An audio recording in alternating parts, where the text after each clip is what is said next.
اعوذ باللہ من الشیطان الرجیم بسم اللہ الرحمن الرحیم الحمد للہ الذی لا یبلغ مدحتہ القائلون ولا یحصی نعماءہ العادون ولا یعدی حقہ المجتہدون الذي ليس لصفته حد محدود ولا نعت موجود ولا وقت معدود ولا أجل ممدود فطر الخلائق بقدرته ونشر الرياح برحمته الصلاة والسلام على الرسول المسدد المصطفى الأمجد المحمود الأحمد سیدنا و مولانا و مولا الکونین جد الحسن والحسین عانی ابو القاسم محمد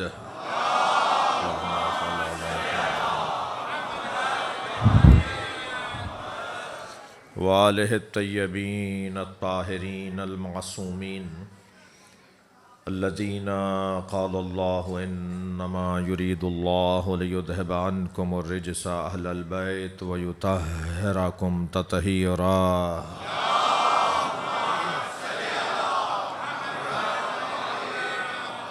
ولعنۃ اللہ علی اعدائہم اجمعین من یوم عداوتہم الی قیام یوم الدین اما بعد قال الحکیم فی قرآن الکریم بسم اللہ الرحمن الرحیم وجعلناہم ائمۃ یہدون بامرنا واوحینا الیہم فعل الخیرات واقام الصلاۃ وایتاء الزکوٰۃ وکانوا لنا عابدین صلوات۔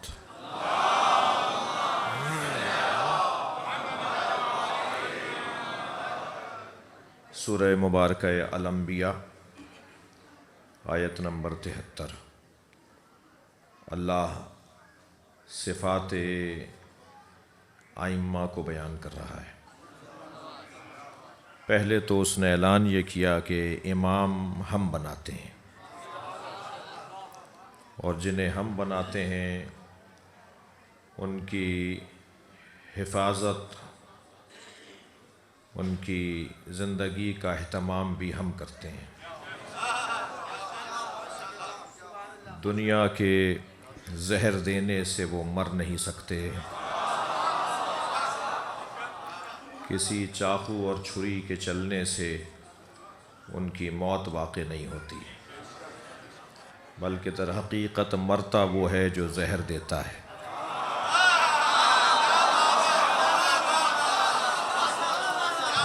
موت اس کی ہوتی ہے جس نے چاقو چلایا ہوتا ہے۔ یہ تو نہ مرنے کے لیے پیدا ہوئے تھے اور نہ ہی زندگی کے ختم ہونے پر اور دنیا کے ختم ہونے پر یہ ختم ہونے والے ہیں۔ واحد گھرانہ ہے یہ قبیلہ، کچھ ایسا قبیلہ ہے جو خلق سے پہلے تھا،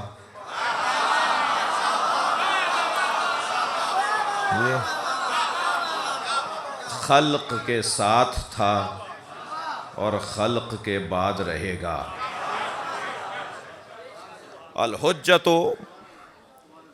قبل الخلق مولانا ومع الخلق وبعد الخلق۔ حجت خدا مخلوقات الہیہ، یہ ایسی مخلوق الہیہ ہے جو تمام مخلوقات سے پہلے اور ساری مخلوقات کے ساتھ، اور جب سب ختم ہو جائیں گے تو باقی رہے گا اللہ کا چہرہ۔ صلوات پڑھ لیں محمد و آل محمد۔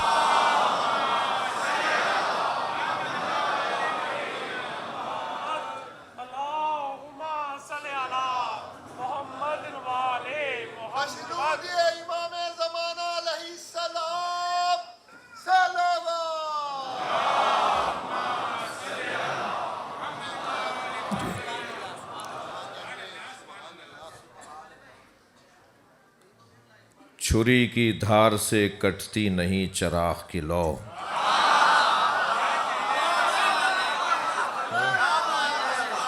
بدن کی موت سے کردار مر نہیں جاتا۔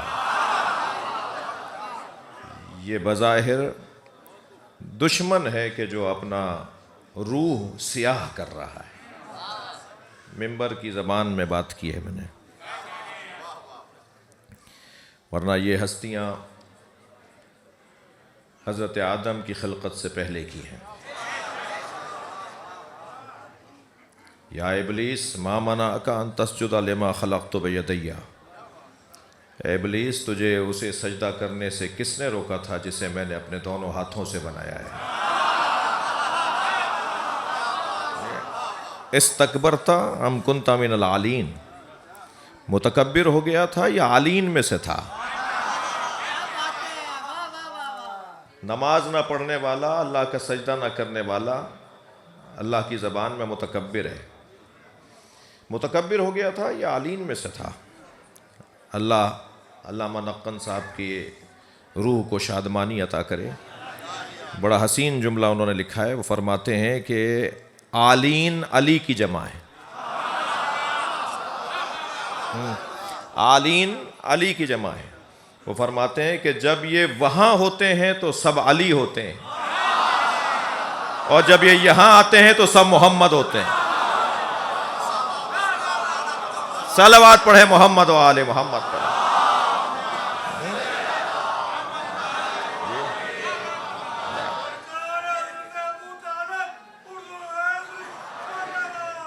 اللہم صلی علی محمد و آل محمد۔ وَجَعَلْنَهُمْ أَئِمَّةً، ترجمہ وَجَعَلْنَهُمْ أَئِمَّةً، اور ہم نے انہیں امام بنایا ہے۔ يَهْدُونَ بِأَمْرِنَا، ان کا کام یہ ہے کہ ہمارے امر کی ہدایت کریں۔ وَأَوْحَيْنَا إِلَيْهِمْ فِعْلَ الْخَيْرَاتِ، اور ہم نے ان کی جانب نیک اور خیر اعمال کی وحی کی ہے۔ اچھا، ہم نے تو اب تک یہ سمجھا تھا کہ وحی صرف نبیوں پر ہوتی ہے، یہاں اللہ ائمہ پر وحی کی بات کر رہا ہے۔ اچھا، جو نہیں مانتے نا فضائل، یعنی اگر کہیں کہ ائمہ پر فرشتہ اترتا ہے، ائمہ پر وحی آتی ہے، تو مانتے نہیں ہیں۔ لیکن اگر میں کہوں کہ شہد کی مکھی پر وحی آتی ہے تو جلدی مان لیتے ہیں، فوراً مان لیتے ہیں۔ وَأَوْحَيْنَا إِلَىٰ أُمِّ مُوسَىٰ، حضرت موسیٰ کی والدہ پر اللہ کہہ رہا ہے ہم نے وحی کی۔ اگر موسیٰ علیہ السلام کی والدہ پر اللہ وحی کرے تو یہ بات سمجھ میں آتی ہے جی۔ اگر کہیں اس نے کہا نہیں ہے مگر انداز وہی ہے جو وحی والا ہوتا ہو، مثلاً اگر عمارت گر رہی ہو تو عمارت سے دور ہٹا جاتا ہے یا عمارت کے اندر جاتے ہیں؟ یہ گرتی ہوئی عمارت کے اندر جانا بتا رہا ہے کہ مادر علی پر بھی وحی آ رہی تھی جی۔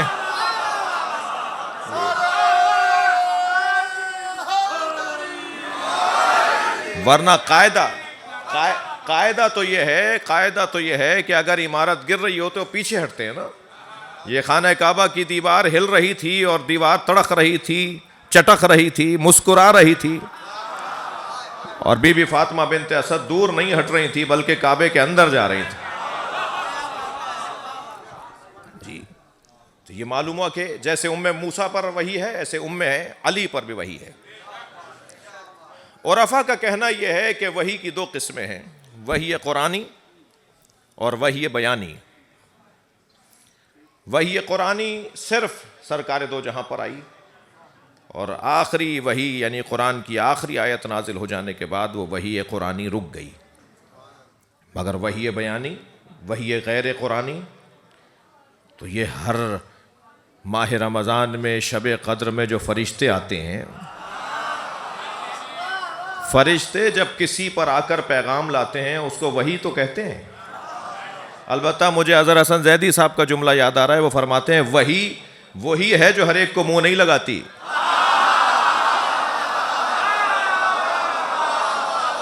صلوات پڑھیں گے محمد و آل محمد پر جی حضور۔ اس سے بہتر اور بلند صلوات نبی کی ذات۔ اللہم صلی علی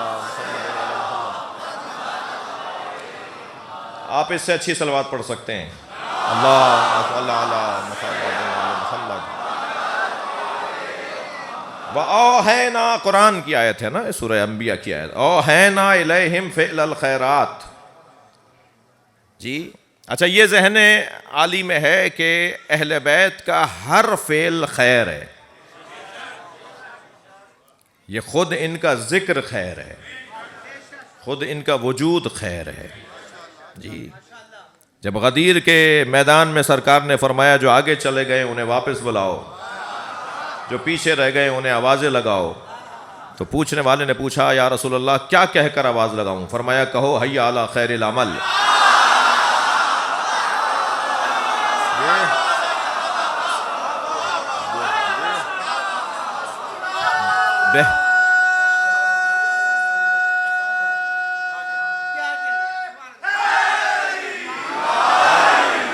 بہترین عمل کی طرف بلاؤ. بزرگ عالم دین تشریف فرما ہیں. ہم ماشاءاللہ ہم جب نماز جنازہ پڑھاتے ہیں تو چوتھی تکبیر میں جھوٹ نہیں بولتے.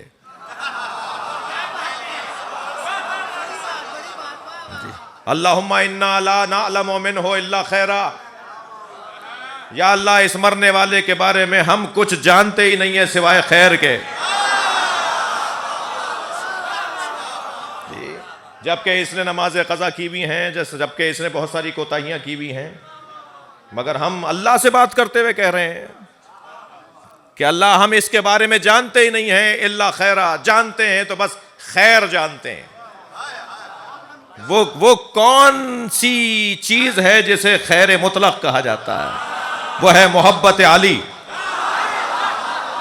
اس کی کوتاہیاں تو جان اور یہ جان، مگر ہم یہ جانتے ہیں کہ اس کے دل میں علی بستا تھا.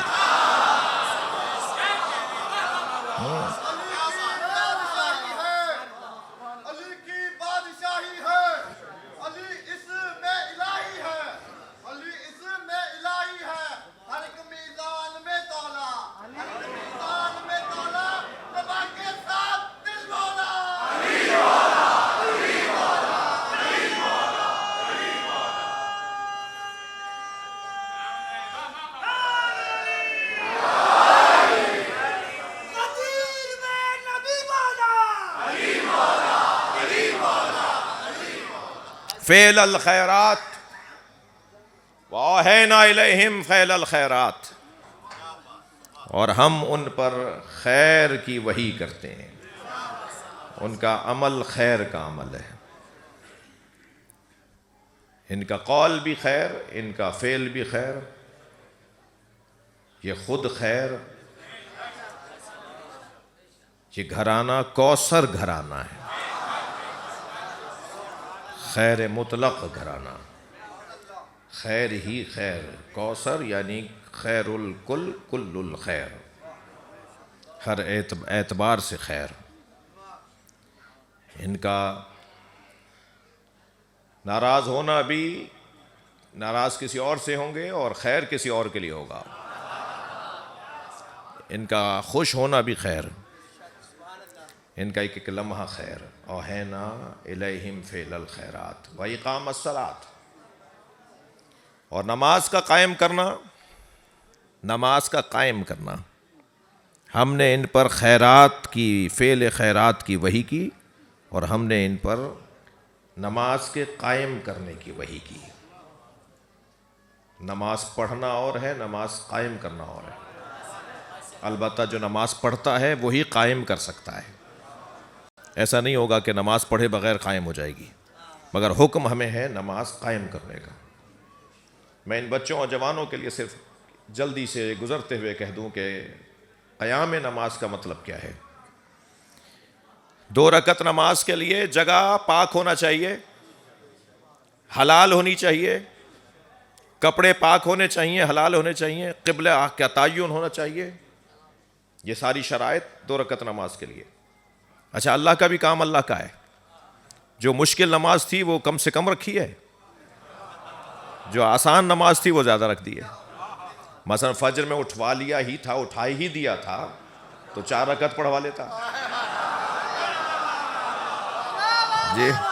بھائی جب فجر میں مشکل نماز کے لیے بستر چھڑوا دیا تو 4 رکعت نماز پڑھ لیتے، مگر جو سب سے مشکل نماز وہ سب سے کم، 2 رکعت سے کم نماز واجب نہیں ہے، 2 رکعت نماز. اور پھر اس کے بعد کہا کہ یہ فجر کے لیے سارا بستر چھوڑا، سارے آرام چھوڑا. کیوں؟ اچھا جو آسان وقت میں اس کو زیادہ.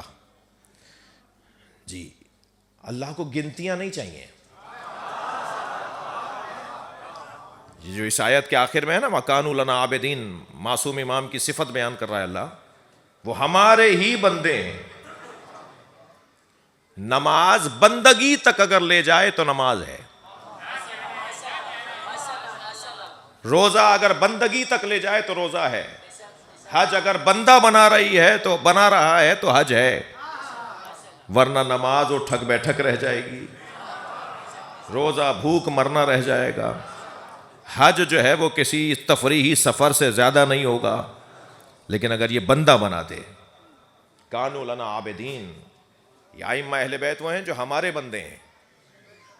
سارا مسئلہ ہی عزیزوں، بچوں، بھائیوں، عزیزوں، بندگی کا ہے. بندگی، عبدیت. اس گھرانے نے سب سے حسین منظر جو دکھایا ہے، بتایا ہے، وہ بندگی کا منظر ہے.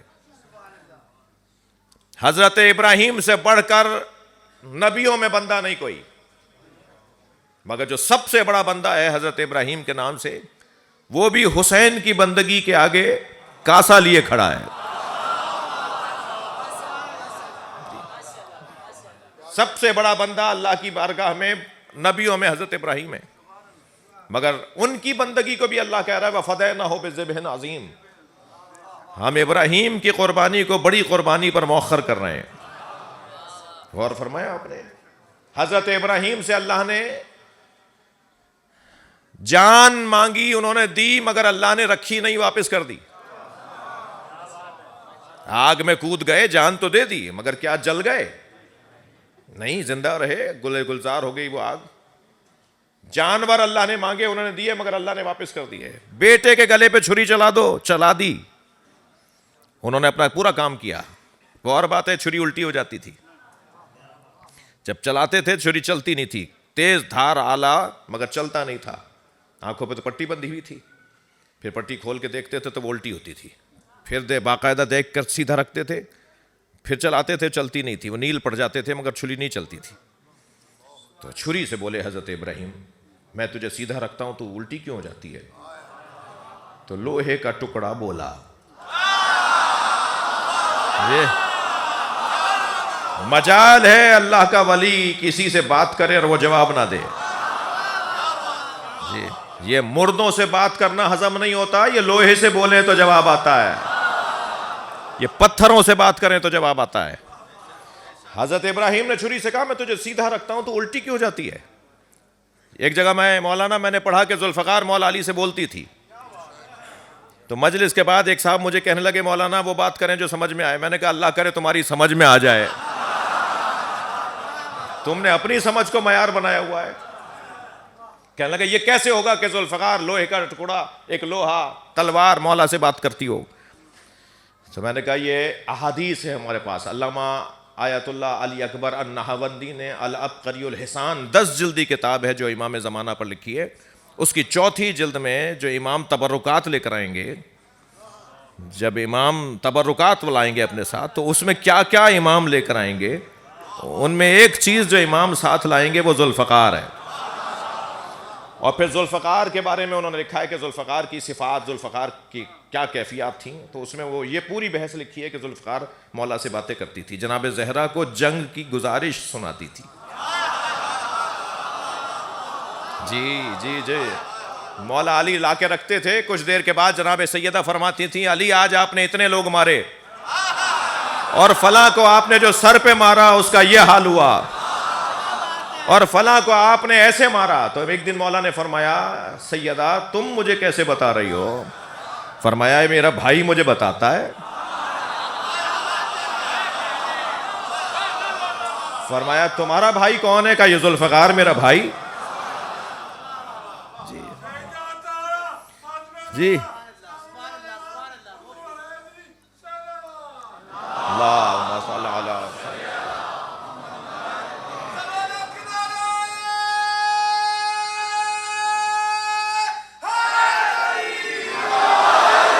حضرت ابراہیم نے چھری سے کہا میں تجھے سیدھا رکھتا ہوں تو الٹی کیوں ہو جاتی ہے؟ تو چھری لوہے کا ٹکڑا بولا الخلیل امرنی والجلیل نہانی، خلیل مجھے امر کرتا ہے اور جلیل مجھے روک دیتا ہے۔ اللہ مجھے روک دیتا ہے اور آپ مجھے حکم کرتے ہیں۔ تو پھر پوچھا یا اللہ کیا میری قربانی قابل قبول نہیں ہے؟ تو حضرت احدیت کا جواب آیا نہیں ابراہیم، تمہاری قربانی ہم نے قبول کر لی، مگر ہمیں اس سے بڑی قربانی چاہیے، اور ہم ایک اور بڑی قربانی تم سے ہی لیں گے، یعنی تمہاری نسل سے ہی لیں گے، تمہارے بچوں سے ہی لیں گے، مگر اس سے بڑی قربانی لیں گے۔ حضرت ابراہیم بندگی کے باب میں، تاریخ ابدیت میں سب سے بڑے بندے حضرت ابراہیم، مگر ان سے بڑے بندے کو حسین کہتے ہیں۔ قرآن کی زبان ہے یہ۔ لاہور میں مجلس پڑھ رہا ہوں، علامہ اقبال کہتے ہیں اللہ اللہ بائے بسم اللہ پدر، علامہ اقبال کے دو مصرے، اللہ اللہ بائے بسم اللہ پدر، مانیے ذبح عظیم آمد پسر۔ یہ جو قرآن میں ذبح عظیم کا لفظ آیا ہے نا کہ ہم ایک اور بڑی قربانی لیں گے تمہاری نسل سے، وہ پسر یعنی حسین ابن علی ہیں۔ سب سے بڑے بندے اللہ کی راہ میں، ابدیت کی راہ میں۔ علامہ نقن صاحب فرماتے ہیں کہ اللہ کے وجود پر دلیلیں انگنت ہیں، مگر اللہ کے وجود پر سب سے بڑی دلیل عصر عاشور حسین کا اطمینان۔ اللہ ہے، یہ حسین کا چہرہ بتا رہا ہے جی، اطمینان قلب حسین ابن علی۔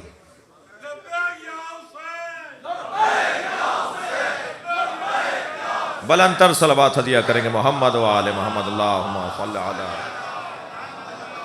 مجھے اندازہ ہے بہت عزادار اس وقت تابوت کی زیارت کے مشتاق ہیں، اور آج مصائب کا جو دورانیہ ہے وہ زیادہ ہونا چاہیے، لیکن میں اپنے مضمون، میں نے آیت یہ 5ویں دفعہ پڑھی ہے اس عزا خانے میں، مگر کم سے کم ترجمہ اور بہت ہی مختصر تفسیر ہی صحیح بیان ہو جی۔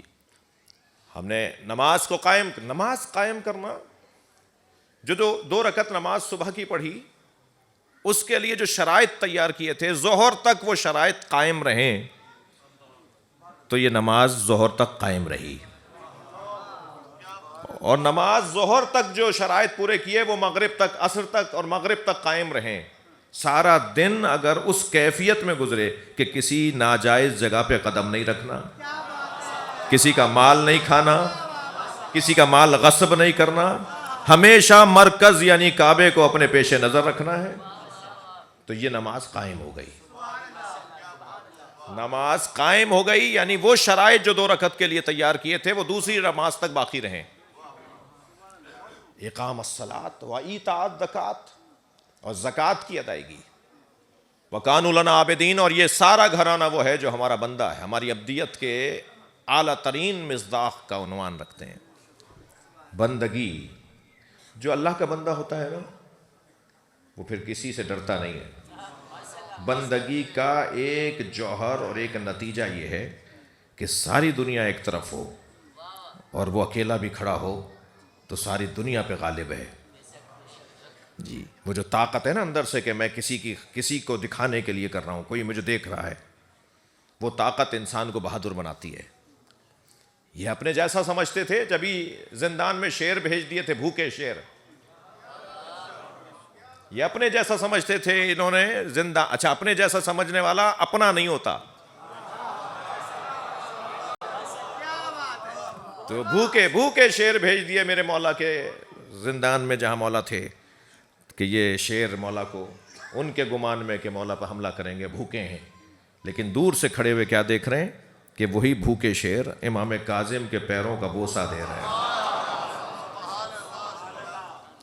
جی، اپنی زبان سے اپنا سر میرے مولا کے پیروں میں رکھ کے بیٹھے ہیں۔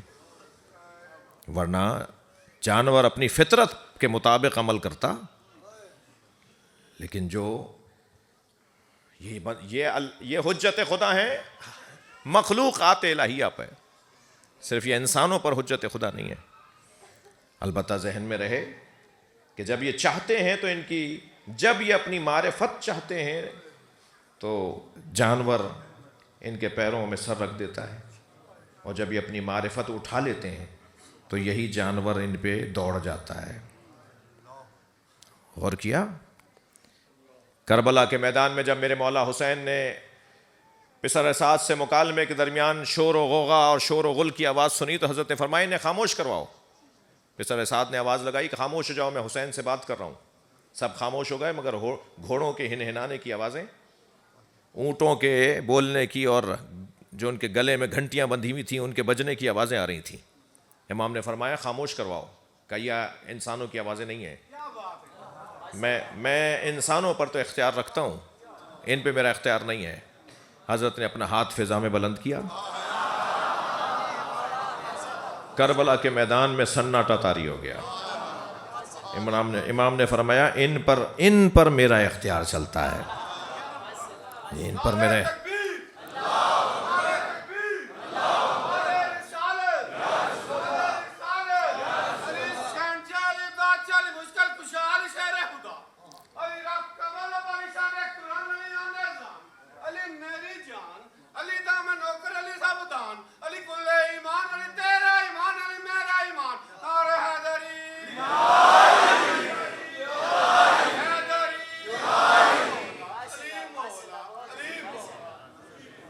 مگر وہی گھوڑے عصر عاشور حسین کے بدن مبارک کو پامال کر گئے۔ وہاں حسین مولا نے چاہا کہ معرفت ہو، پہچانے، یہاں حسین نے نہیں چاہا کہ پہچانے، کیونکہ یہاں آزمائش تھی، یہاں امتحان تھا۔ شب شہادت امام موسیٰ کاظم اپنی بیٹیوں سے ملنے گئے ہیں۔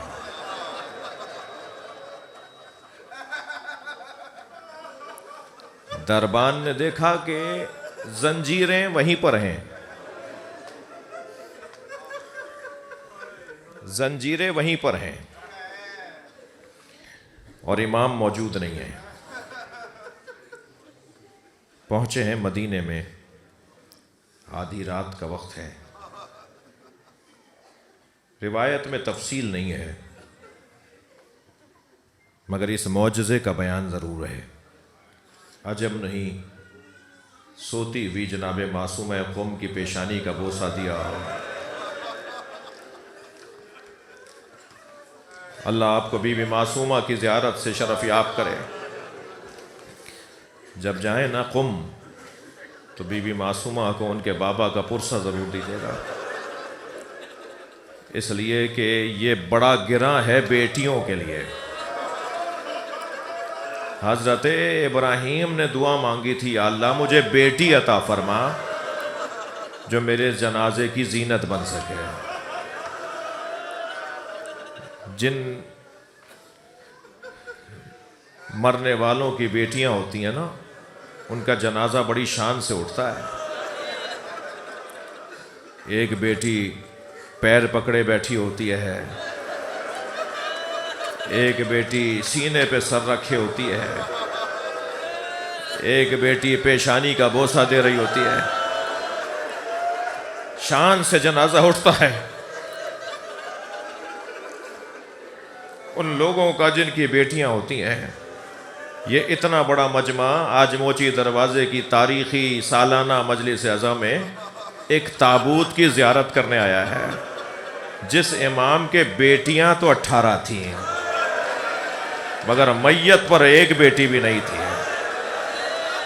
اجرکم اللہ، اجرکم اللہ۔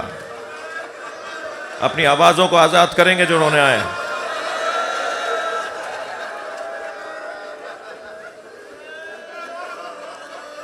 ابھی مجھ سے پہلے جو نوحہ مرثیہ پڑھ رہے تھے،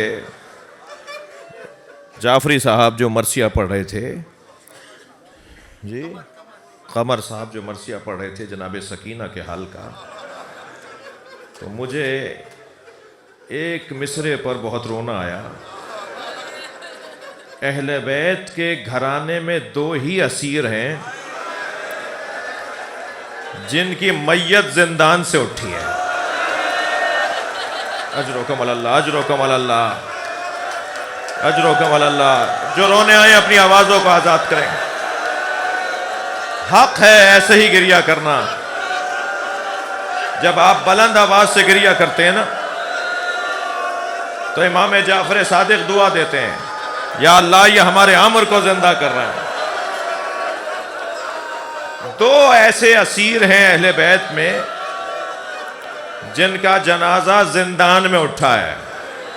کسی نے مدینے میں امام سجاد سے پوچھا, مولا آپ کی عمر تو اتنی نہیں ہے, پھر یہ آپ کے بال سفید کیسے ہیں, یا آپ کے چہرے پہ ضعیفی کیسی ہے, مولا یہ آپ کی کمر خمیدہ کیوں ہے؟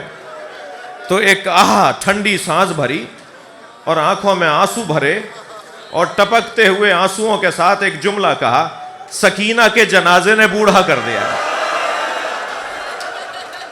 وہ غربت میں میت. اجرکم اللہ, اجرکم اللہ, اجرکم اللہ. عزادارو, چند جنازوں پر غسال روئے ہیں. ایک جنازہ سنیں گے, رو رہے ہیں نا آپ, ایک جنازہ جناب زہرا کا جنازہ. مولا علی کے رونے کی آواز گلی میں آئی.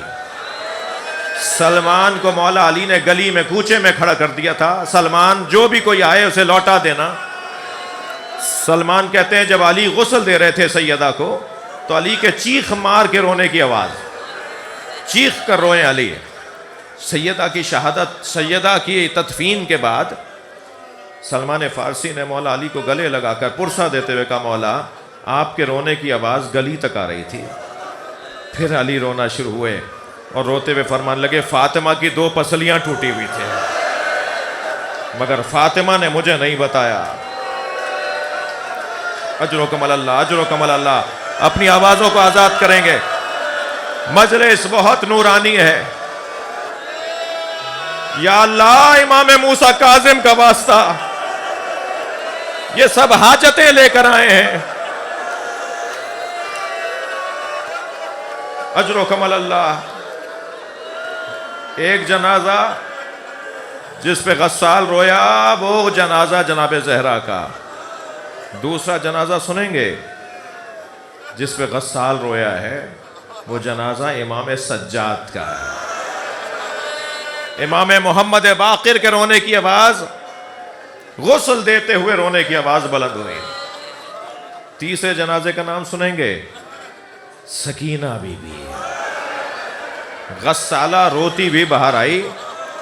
جنہیں رونا نہیں آ رہا وہ مولا سے اپنے آنکھوں میں آنسو مانگیں.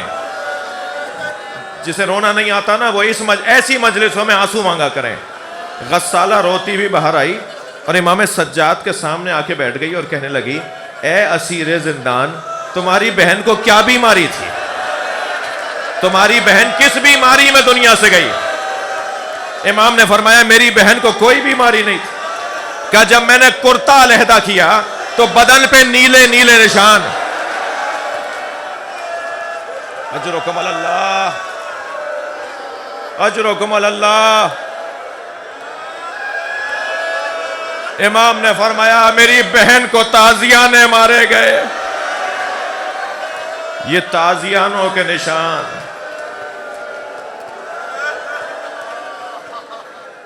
اجرکم اللہ. خدا کسی غم میں نہ رلائے سوائے غم اہل بیت میں. مجھے جلدی نہیں ہے, مجھے جلدی نہیں ہے. ایسا جب گریہ ہو رہا ہو نا تو یقین کر لیا کرو کہ امام زمانہ آ گئے ہیں. یقین کیا کرو کہ وارث آ گئے. یہ آپ کا بگڑا ہوا چہرہ, یہ آپ کا روتا ہوا چہرہ جناب زہرا کو بڑا عزیز ہے. جناب زینب ہماری شفیعہ ہیں.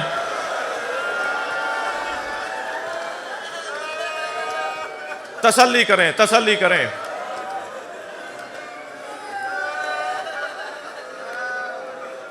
ہارون رشید کے دربار میں ہر شب لہو و لعب کی محفل سجتی ہے. شعر و سخن کا بازار گرم ہوتا ہے, شباب اور کباب کا ماحول بنتا ہے.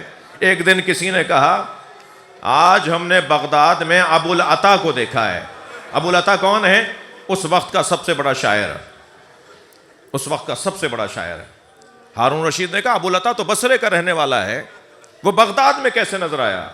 تمہیں غلطی ہوگی، غلط فہمی ہوئی ہوگی. کہا نہیں حضور، ہم نے اسے بازار میں دیکھا ہے، حکومت ہے، بادشاہ ہے، اپنے کارندوں کو حکم دیا کہ ڈھونڈو ابو العطا، بغداد آیا ہوا ہے.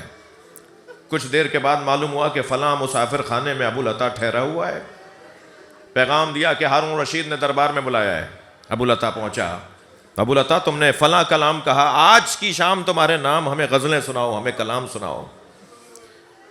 کبھی غور کیا ہمارے ملک میں اگر ہمارا کوئی معتبر شخص گرفتار ہو جائے تو شہروں میں لوگ باہر نکل آئیں، احتجاج ہو، ہم اپنے محترم شخصیت کو آزاد کروا لیتے ہیں.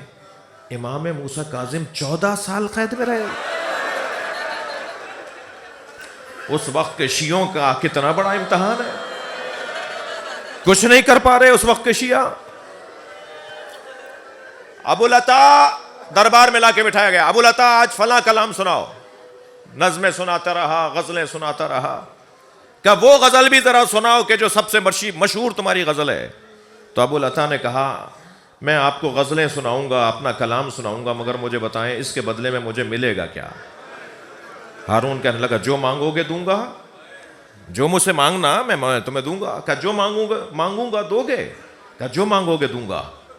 جب وہ غزل سنا لی اور محفل برخاست ہونے لگی تو ہارون نے کہا ابو العطا تم نے کچھ مانگنے کا کہا تھا، کیا چاہتے ہو؟ تو آنکھوں میں آنسو بھر کے کہنے لگے میرے امام کو آزاد کر دو. اللہ، کیسا امتحان ہے. امام موسیٰ کاظم کا چاہنے والا ہے، قاتل کے دربار میں بیٹھا ہے، کہتا ہے مجھے میرے امام کو آزاد کر دو.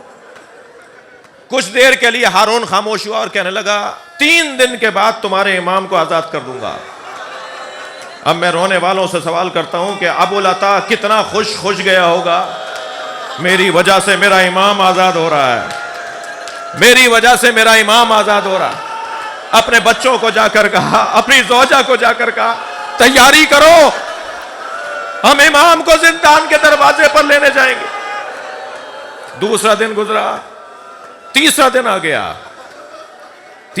گیا. ابو العطا پہنچا زندان کے دروازے پر، صبح سے جا کے بیٹھ گیا. دروازہ کھلتا تھا، کچھ اسیروں کو رہا کیا جاتا تھا، کچھ نئے اسیروں کو اندر گرفتار کر کے لے جایا جاتا تھا. ہر مرتبہ دروازہ کھلتا تھا تو ابو العطا سپاہیوں سے کہتا تھا کہ آج میرے امام کو آزادی ملنی تھی، میرے امام موسیٰ کاظم کو آزادی کب ملے گی؟ اور وہ سپاہی کہتا تھا کچھ اور انتظار کرو، آج تمہارے امام کو آزادی ملے گی. ابو العطا کہتا ہے صبح سے لے کے عصر تک میں دروازے پر بیٹھا رہا. جب عصر کا وقت آیا تو میں نے دروازہ کھلتے ہوئے دیکھا تو میں آگے بڑھا کہ اب سپاہی سے پوچھوں میرا امام کب آزاد ہوگا. کچھ آگے بڑھا تو کیا دیکھا، ایک تختے پہ جنازہ ہے. اجرکم اللہ.